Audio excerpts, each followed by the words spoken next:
Hello everyone. Maths में एक ऐसा रूल है जिसको हम सब ब्लाइंडली एक्सेप्ट कर लेते हैं, that is you can not divide by zero. But कुछ लोग ऐसा भी बोलते हैं कि अगर जीरो से डिवाइड करेंगे तो आंसर विल बी अनडिफाइंड या फिर इंफिनिटी। पर क्या आपने कभी सोचा ऐसा क्यों? तो आज का ये वीडियो इसी चीज को समझने के लिए है, that why we can not divide by zero, या जीरो से डिवाइड करने पे ऐसी वैल्यूज क्यों आती है। सो एक सिंपल से मल्टीप्लीकेशन वाले फंडे से पहले समझते हैं। तो अगर मैं आपको बोलूं that I am dividing 8 by 2, we know the answer is 4, but what exactly it means? ये बोलता है कि हमारे पास कुछ 8 चीजें हैं जिसको आपने 2 हिस्सों में बांटा, तो एक हिस्से में 4 पार्ट्स आए। अग्रीड? सिमिलरली एक बार और फॉलो करते हैं इसको। Let's say I am dividing 10 by 2, ठीक है, या छोटा सा कर देते हैं, चलो 10 by 5। You know 10 by 5 will be 2। That means 10 चीजें ली आपने और 10 चीजों को 5 हिस्सों में डिवाइड कर रहे हो, 5 पार्ट्स में डिवाइड कर रहे हो, एंड यू आर गेटिंग एक पार्ट में 2 चीजें, है ना। अब मैं अगर ये बोलूं कि division is nothing but actually opposite of multiplication, तो मैं ऐसा भी तो बोल सकती थी कि जब मैंने इस पार्ट को उठाया, दैट 8 डिवाइड बाई 2 अगर 4 है, that means 4 times 2 is 8। Agree? Division is opposite of multiplication, है ना। तो अब इसी चीज को हम अपने एक्चुअल फंडे पे लेके आते हैं, which was dividing by zero. So let's pick a number, कोई रैंडम नंबर लेते हैं 5। अब मैंने बोला 5 डिवाइड बाई जीरो, तो हमने यहां से समझा अगर मैं किसी भी चीज को डिवाइड करती हूँ पक्का से कुछ वैल्यू आएगा। लेट्स से हमने इसको डिवाइड किया तो आंसर आ गया कुछ x, and because division is opposite of multiplication, तो मैं ऐसा भी तो बोल सकती हूँ that 5 is actually x multiplied 0। अब ये तो सबको पता है, छोटी क्लास से पढ़ते हुए आ रहे हैं कि 0 से कुछ भी मल्टीप्लाई करोगे इज 0। तो मतलब मैं क्या x की ऐसी वैल्यू ढूंढ सकती हूँ कि आंसर 5 आ जाए?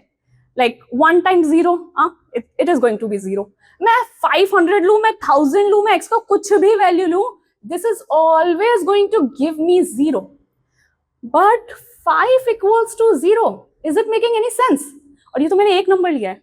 अगर मैं इसकी जगह 8 ले देती तो आप ये बोल देते कि 8 is equal to 0।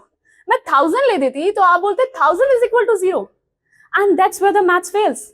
आप ये कहना चाहते हो कि सब नंबर 0 के इक्वल है, which is not true, right? तो that's why we cannot divide by 0।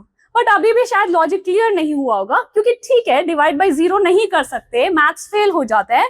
But what about जब काफी सारे लोग ये बोल देते हैं that anything divide by 0 gives me infinity या नॉट डिफाइंड। चलो अब इसको समझते हैं।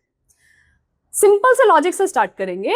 अगर मैंने 1 डिवाइडेड बाय 0.1 बोला तो क्या होगा? ठीक है, पहले एक छोटी सी कैलकुलेशन दिखा रही हूँ क्योंकि हो सकता है कुछ बच्चों को नहीं समझ आई 0.1 से कैसे डिवाइड करना है। तो क्या मैं ये बोल सकती हूँ कि मैं ये डेसिमल हटाने के लिए इसको ऊपर एक 10 से मल्टीप्लाई कर दूंगी, and this is be my removal of decimal, and that gives me answer as 10। तो अगर अब मैं इसकी जगह वैल्यू पुट करती जाऊंगी तो आप डायरेक्ट आंसर दे सकते हो। So let's say if I have something like 1 divided by 0.01, तो आप लोग क्या बोलोगे? Answer will be 100। मैंने बोला 1 डिवाइडेड बाय 0.001, आप क्या बोलेंगे? Answer will be 1000। मैं इसको और छोटा करती जाती हूँ, देखना प्लीज, वैल्यू छोटी होती जा रही है। तो मैंने इसको और छोटा किया तो आप क्या बोलेंगे? Answer will be this.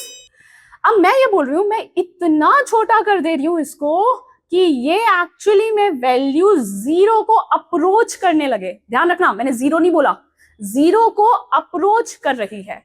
तो क्या मैं ये बोल सकती हूँ, आप सब इमेजिन करते जा रहे होगे जितना छोटा ये होता जा रहा है उतनी वैल्यू ये बड़ी होती जा रही है।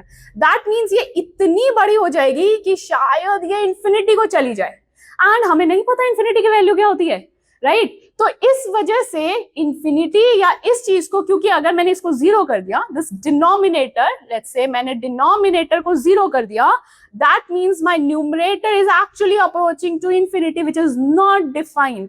और जैसे ये 0 पहुंच जाता है तो क्योंकि ये 0 नहीं रख सकते, समझाया मैंने, मैथ्स फेल हो जाती है, इसलिए इंफिनिटी भी नहीं पहुंचेगा तो नॉट डिफाइंड हो जाता है। And that's how you can say that anything divided by 0 is infinity, not defined, or cannot be divided. I hope you like this video. Thank you for watching.